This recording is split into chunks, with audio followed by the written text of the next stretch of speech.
With Thus Spoke Zarathustra, Nietzsche does something radical. He abandons philosophy as argument. This is not a stylistic whim, it is a philosophical necessity forced by the limits of everything that came before. Up to this point, Nietzsche has dismantled inherited values, exposed resentment, traced nihilism, explained will to power, tested affirmation through eternal recurrence, and arrived at amor fati. Argument has done its work. What remains cannot be proven, refuted, or taught in the usual way. The problem Nietzsche now faces is this: affirmation cannot be argued into existence. Arguments persuade the intellect. Zarathustra addresses something deeper: orientation, posture, capacity. One can understand Nietzsche's critique of morality and still live in denial. One can agree with eternal recurrence and still recoil from it. At this stage, persuasion fails. This is why Nietzsche abandons systematic philosophy. Any further argument would repeat the very structure he has dismantled. Claims, justifications, conclusions, all implying that truth compels assent. But affirmation does not compel, it reveals. Zarathustra is Nietzsche's attempt to speak where argument cannot reach. This is not anti-reason, it is post-argument. Nietzsche has not rejected thinking, he has exhausted a particular mode of thinking. The problem is no longer what is true, but what kind of life can hear certain truths without collapsing. Philosophy as argument assumes a stable audience, rational agents capable of being convinced. Zarathustra assumes the opposite. The audience is fragmented, reactive, defensive, mishearing. And this is intentional. The book is written for misunderstanding. Nietzsche also knows that direct teaching would fail.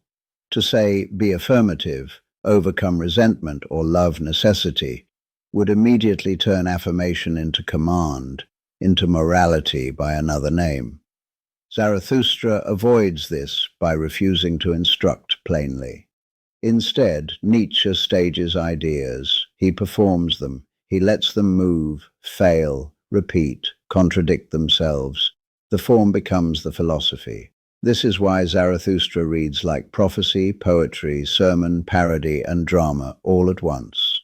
Nietzsche is no longer trying to convince the reader. He is trying to expose the reader, to show what resonates, what repels, what is misheard. By abandoning argument, Nietzsche accepts a new risk. He will be misunderstood, deeply, permanently. He accepts this because misunderstanding is now part of the test. If affirmation cannot be commanded, it also cannot be clarified without remainder. Zarathustra is therefore not a retreat from philosophy, but its transformation. Nietzsche has reached the point where how something is said matters more than what is said. This is why Thus Spoke Zarathustra had to be written, and why it could not have been written any earlier.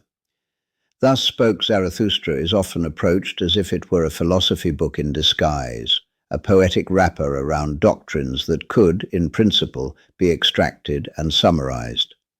Nietzsche writes it specifically to resist that treatment. Zarathustra is not a system. It does not lay out premises and conclusions. It does not argue toward a thesis. It does not progress linearly.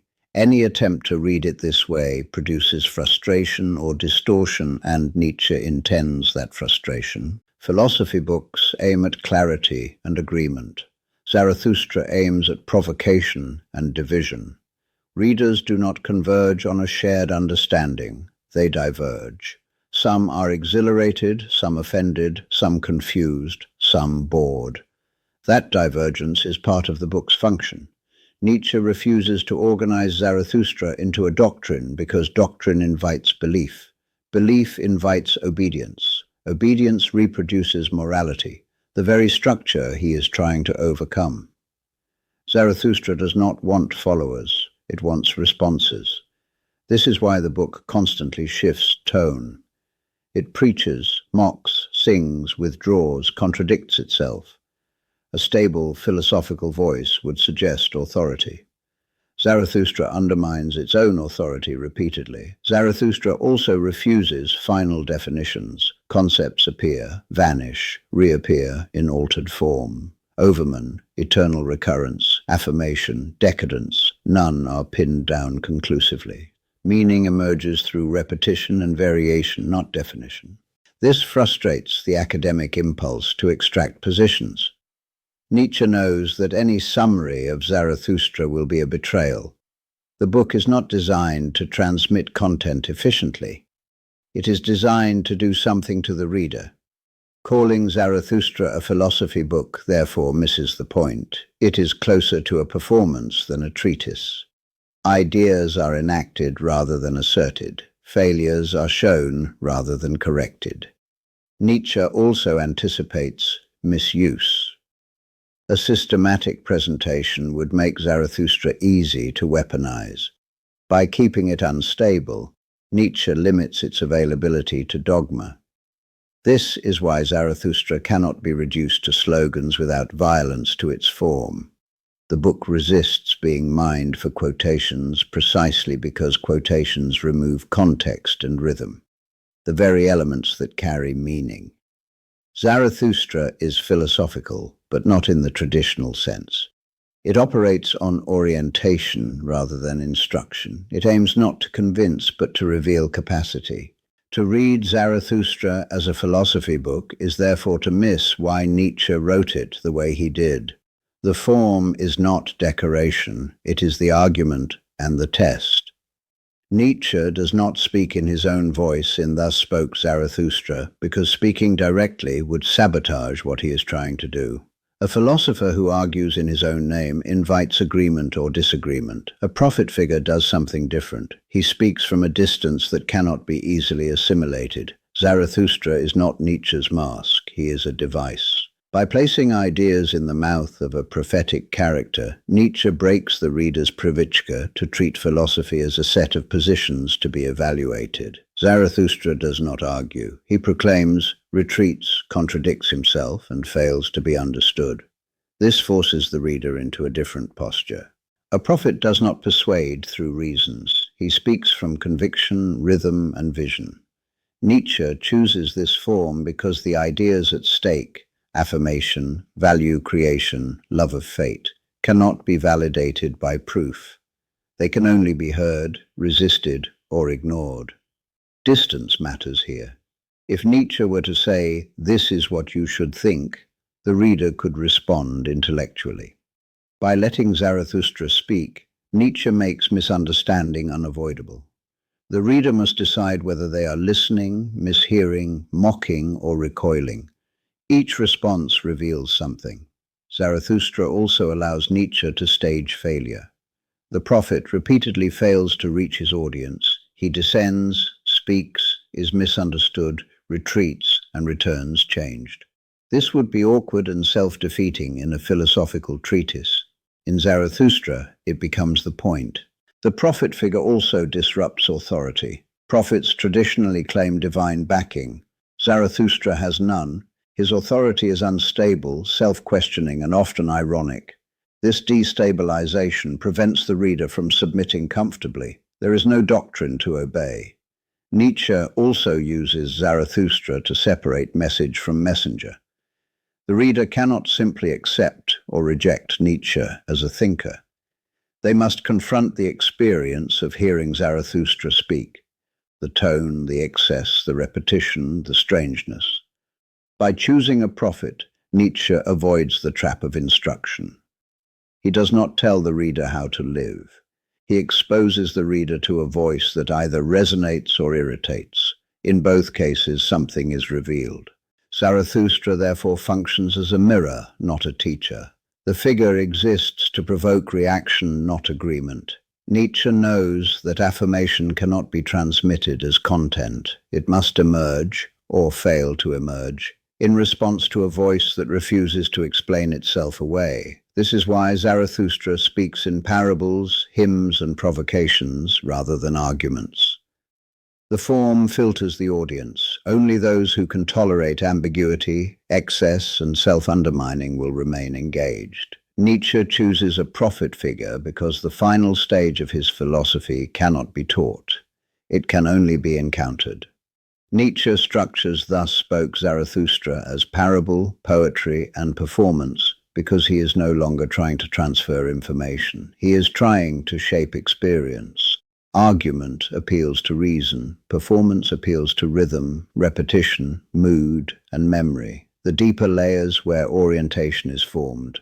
Parables do not explain themselves fully. They linger, they resist closure. Nietzsche uses them because explanation would neutralize their effect. A parable forces the reader to participate, to interpret, misinterpret, return, and reconsider. Meaning is not delivered, it is worked through. Poetry matters for the same reason. Poetry carries ideas through cadence rather than proof. Its power lies in tone, emphasis, and repetition. Zarathustra's language is incantatory because Nietzsche wants ideas to be felt before they are understood, and sometimes without ever being fully understood. Performance completes this triad. Zarathustra does not simply state ideas, he enacts them. He ascends, descends, withdraws, celebrates, mocks, and doubts. These movements are not decorative, they model the instability of affirmation itself. Affirmation is not static, it oscillates, fails, returns altered. Nietzsche knows that philosophical prose encourages passivity. One reads, agrees, and moves on. Zarathustra disrupts this rhythm. Its excess, repetition, and strangeness slow the reader down or drive them away. Both outcomes are intentional. This is why Zarathustra often feels theatrical. Speeches are delivered to crowds that mishear them. Moments of intensity are followed by retreat.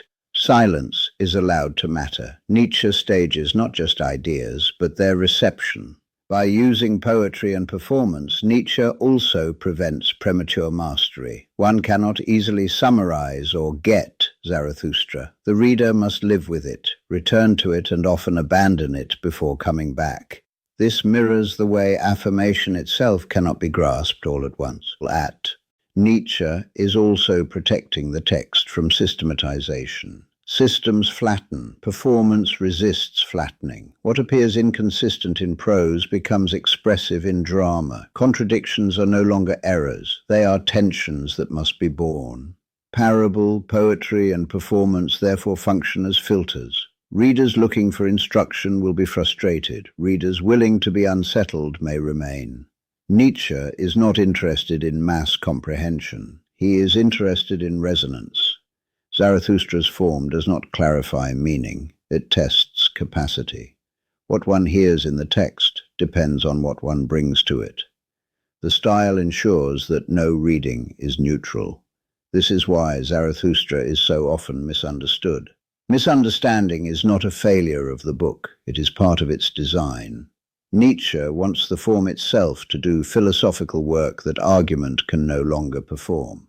In Thus Spoke Zarathustra, how something is said is inseparable from what it does. The performance is the philosophy.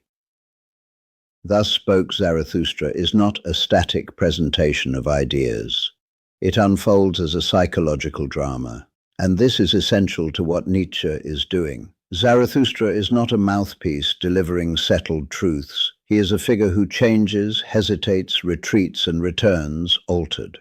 The movement of the character matters as much as anything he says. Nietzsche structures the book so that Zarathustra does not simply proclaim affirmation and move on. He struggles with it.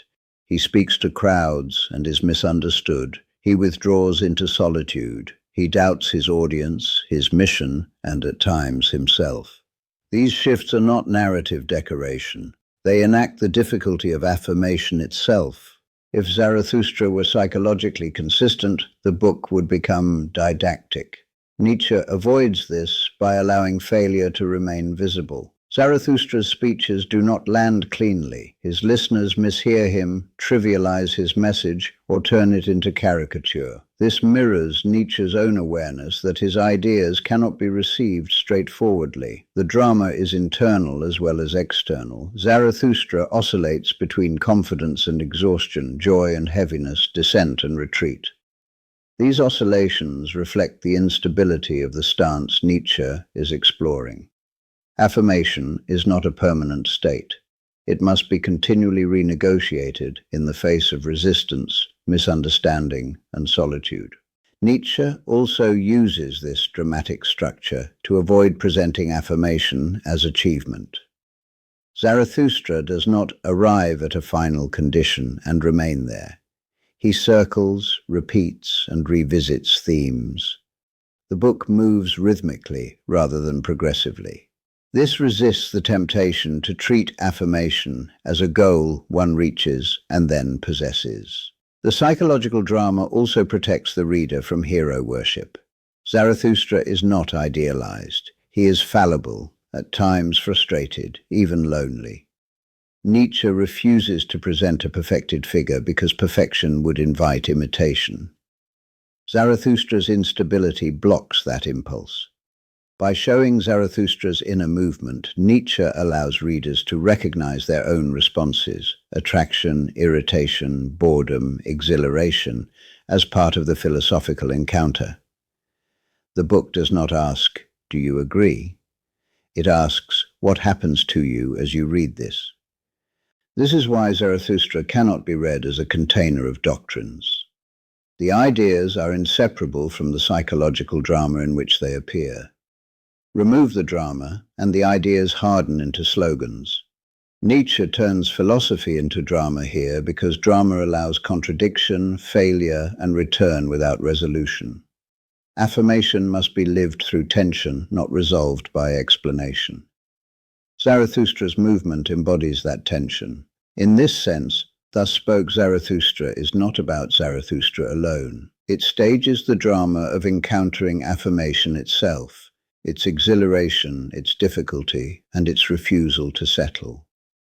Nietzsche makes misunderstanding central to Thus Spoke Zarathustra because the audience is part of the philosophy. Zarathustra does not speak into a vacuum. He speaks to crowds, disciples, mockers, and the indifferent, and almost all of them mishear him. This is not accidental. It is staged. Zarathustra's audience constantly translates what he says into categories they already understand. They moralize it, simplify it, sentimentalize it, or turn it into entertainment. In doing so, they reveal their own limits. Nietzsche uses the audience to show how affirmation is distorted the moment it is received by reactive consciousness. This is why Zarathustra repeatedly fails as a teacher. His listeners either want commandments, reassurance, or spectacle. They want something usable. Zarathustra offers none of this. The gap between what is said and what is heard exposes the impossibility of mass communication at this stage of Nietzsche's philosophy. Nietzsche is explicit. The crowd cannot hear Zarathustra because it listens with moral ears. It wants instruction, meaning, and consolation. Zarathustra speaks without offering these. The result is misunderstanding and withdrawal. This withdrawal matters. Zarathustra does not correct the crowd. He does not clarify his meaning. He leaves. Nietzsche refuses to rescue misunderstanding with explanation because explanation would reintroduce pedagogy. The misunderstanding itself is the lesson. The audience also functions as a mirror for the reader. As Zarathustra's listeners mishear him, the reader is forced to notice their own reactions. Do they feel irritation, amusement, impatience? Do they want Zarathustra to be clearer, kinder, more systematic? Each desire reveals something about the reader's orientation. Nietzsche builds misunderstanding into the structure of the book to prevent premature agreement. Agreement would flatten the encounter. Misunderstanding keeps it alive. It creates friction where interpretation must work. This is also why Zarathustra repeatedly emphasizes solitude. Affirmation cannot be stabilized in a crowd. Collective reception turns it into doctrine. Zarathustra retreats not out of elitism, but because the form of life he gestures toward cannot survive mass interpretation. By making the audience fail, Nietzsche avoids the illusion of teaching. Zarathustra is not successful, and that failure is intentional. It preserves the integrity of what is being attempted. In Thus Spoke Zarathustra, misunderstanding is not an obstacle to philosophy. It is one of its instruments. Nietzsche introduces laughter, lightness, and dance in Thus Spoke Zarathustra, because heaviness has become dangerous. After the collapse of metaphysical guarantees, seriousness easily hardens into nihilism.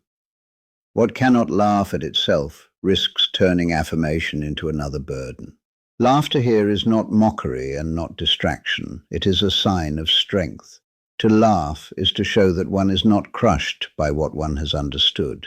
Heavy truths that cannot be carried lightly become oppressive.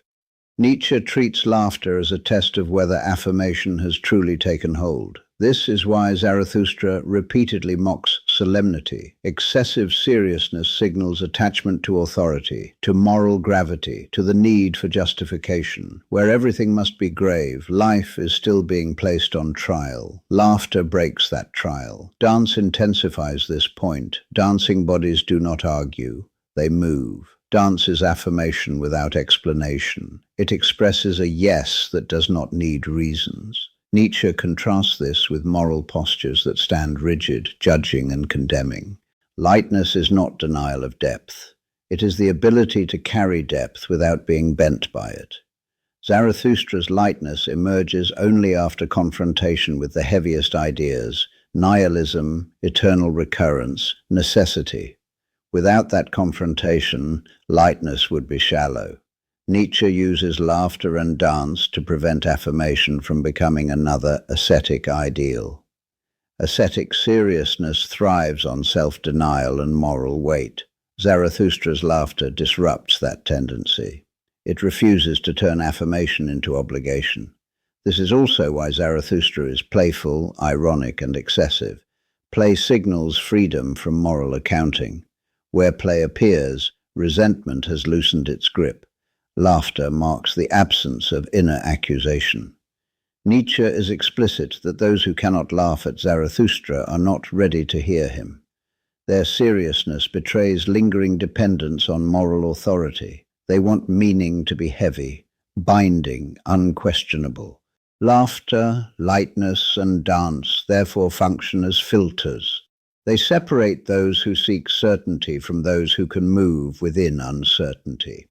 Affirmation requires flexibility, not rigidity. Zarathustra dances because affirmation is not a conclusion. It is a movement. It does not settle. It does not rest. It expresses itself through motion rather than doctrine. This is why Nietzsche insists that only those who have learned to laugh can approach his highest thoughts. Without lightness, even affirmation becomes another weight. In Thus Spoke Zarathustra, laughter is not decoration. It is proof that life has been affirmed deeply enough to be carried joyfully, not endured grimly.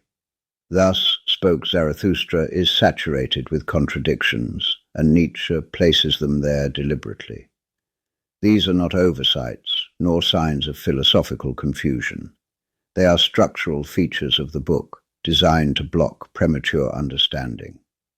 Nietzsche refuses consistency here because consistency invites system building. Systems stabilize meaning, and stabilized meaning becomes doctrine. Zarathustra must resist this fate. Contradiction keeps interpretation unstable and prevents closure. Zarathustra says things that pull in opposite directions. He praises solitude, then speaks publicly. He affirms life, then withdraws in exhaustion.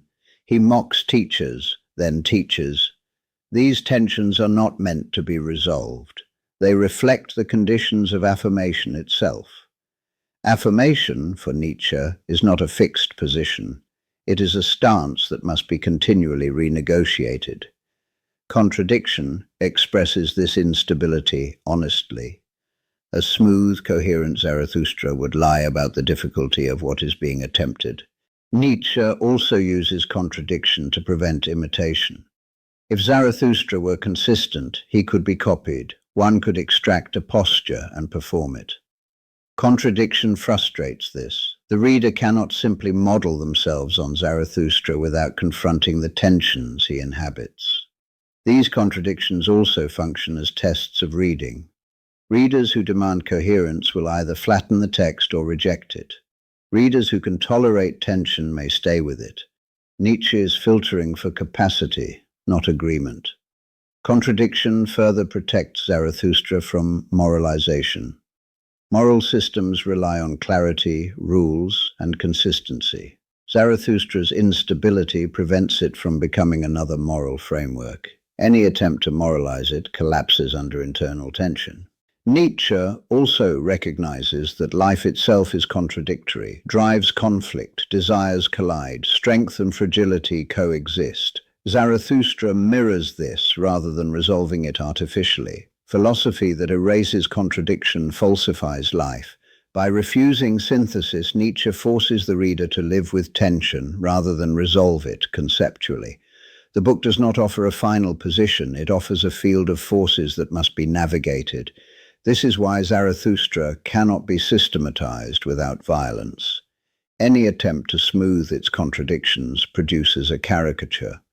What looks like inconsistency is in fact fidelity to life's complexity. Nietzsche's use of contradiction is therefore not careless. It is exacting. It ensures that Zarathustra remains an experience rather than a doctrine. To read Zarathustra well is not to reconcile its contradictions, but to withstand them without retreating into simplification. Nietzsche writes, "Thus spoke Zarathustra," so that it cannot be summarized without being distorted. This is not an accident of style. It is a deliberate defense against reduction. Summary extracts content. Zarathustra resists extraction because its meaning is inseparable from its movement, tone, repetition, and failure. A summary turns a work into a set of conclusions. Zarathustra offers none. It circles themes without closing them. Ideas return altered by context. What seems central at one moment recedes at another. Any attempt to condense this into propositions produces a false stability. Nietzsche understands the danger here. Summaries invite mastery. Mastery invites doctrine. Doctrine invites obedience. Zarathustra is written to interrupt that entire chain. If it could be summarized cleanly, it could be taught cleanly, and that would destroy its function. This is why quotations from Zarathustra are especially misleading. Removed from rhythm and situation, they harden into slogans. Nietzsche anticipates this and allows it anyway, accepting misuse as the cost of refusing simplification. Misuse is preferable to domestication. Zarathustra also cannot be summarized because it works psychologically rather than propositionally. It does not aim to change what the reader believes, but how the reader responds. That change cannot be captured in bullet points. Readers often ask, what is Zarathustra saying? Nietzsche's answer is implicit. That depends on who is listening. The book reveals more about the reader than about a doctrine. Summary erases that encounter by pretending the meaning is fixed. Nietzsche also resists summary because he is no longer interested in intellectual agreement. Agreement can coexist with life denial. Zarathustra aims at something riskier, a shift in orientation that may never stabilize into belief. To summarize Zarathustra is therefore to mistake its genre. It is not a container of ideas, but a field of forces. It works through exposure, not explanation. Its effect accumulates through repetition, not clarity. This is why Zarathustra often feels frustrating. Readers want to get it and move on. Nietzsche refuses to allow that. The book demands lingering, rereading, abandonment, and return. Summary short-circuits that process. Nietzsche accepts that many readers will give up. That is part of the design. Zarathustra is not meant to be accessible in the usual sense. Accessibility would imply neutrality. Zarathustra is not neutral. By making the book unsummarizable, Nietzsche preserves its function as a test rather than a teaching. What one takes from it depends on what one brings to it and what one can withstand. Zarathustra cannot be reduced without being betrayed. Its meaning lives in the encounter, not in the conclusion. One of the greatest dangers in approaching Thus Spoke Zarathustra is reading it literally, as if its images, declarations, and figures were direct statements of doctrine. Nietzsche anticipates this danger and builds the text to resist it, but the risk remains, and its consequences have been historically severe. A literal reading treats Zarathustra as if he were delivering teachings to be adopted, rules to be followed, or ideals to be implemented. This immediately flattens the work. Metaphor becomes instruction, performance becomes policy. What was meant to provoke orientation becomes something to enforce. Nietzsche knows that literalism is tempting. It offers certainty. It turns ambiguity into clarity and tension into command. But this clarity is false. It replaces engagement with obedience. This is why Zarathustra is especially vulnerable to political and moral misuse. When read literally, figures like the overman become biological or political ideals. Affirmation becomes dominance. Strength becomes superiority. Nietzsche designs the text to undermine these readings, but he also accepts that they will occur. Literalism also destroys the psychological dimension of the book. Zarathustra's speeches are not instructions for action, they are expressions of inner states, pressures, and transformations. To read them literally is to ignore the dramatic context in which they occur. Nietzsche uses exaggeration, contradiction, and irony precisely to prevent straightforward application. When readers ignore these signals, they turn Zarathustra into a source of slogans. Slogans are easy to wield and easy to weaponize. This danger is not confined to politics. Moral literalism is just as destructive. Readers who treat Zarathustra as a self-help manual or a guide to personal greatness miss the point entirely. The book does not promise improvement.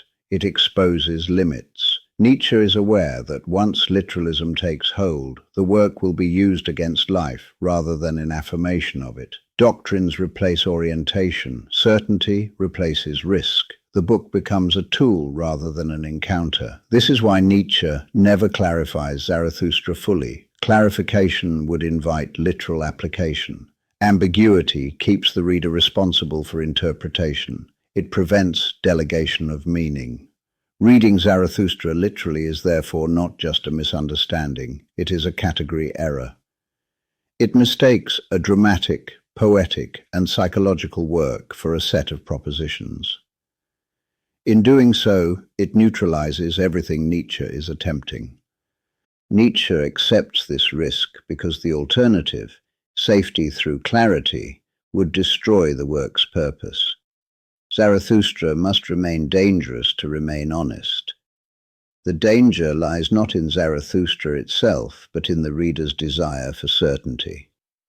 Thus Spoke Zarathustra marks a decisive turning point in Nietzsche's writing, not only in tone but in method.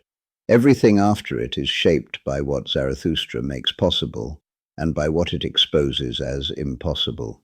Before Zarathustra, Nietzsche still writes largely against something: morality, metaphysics, Christianity, truth as correspondence. His earlier works dismantle, unmask, and diagnose. Zarathustra does not dismantle, it reorients. That shift requires a different style. After Zarathustra, Nietzsche's prose becomes sharper, shorter, and more aphoristic. He no longer tries to carry affirmation through extended argument or poetic performance. Zarathustra has already done that work. What follows clarifies, intensifies, and refines, but it does not repeat. Zarathustra is therefore not representative of Nietzsche's mature style. It is the hinge that makes the mature style possible. It exhausts the need for prophetic excess so that later works can speak more directly without reverting to moral instruction.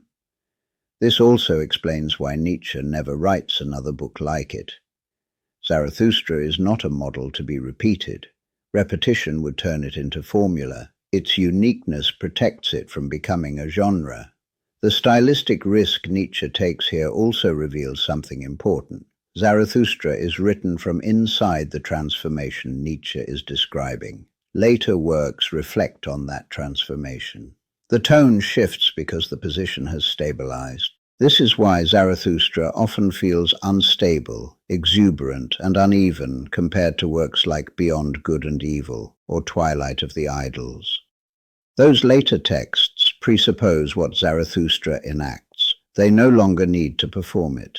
Nietzsche's readers often reverse this order, treating Zarathustra as a poetic summary of later doctrines. This is backwards. Zarathustra is the event that reorganizes Nietzsche's thinking. The later works are its consequences. By placing Zarathustra at the center of his corpus, Nietzsche accepts that his philosophy will be misunderstood chronologically. But the internal logic remains clear: destruction, testing, enactment, clarification. Zarathustra enacts affirmation in motion. The later works speak from a place where that motion has settled into orientation. Without Zarathustra, the later clarity would collapse back into moral argument.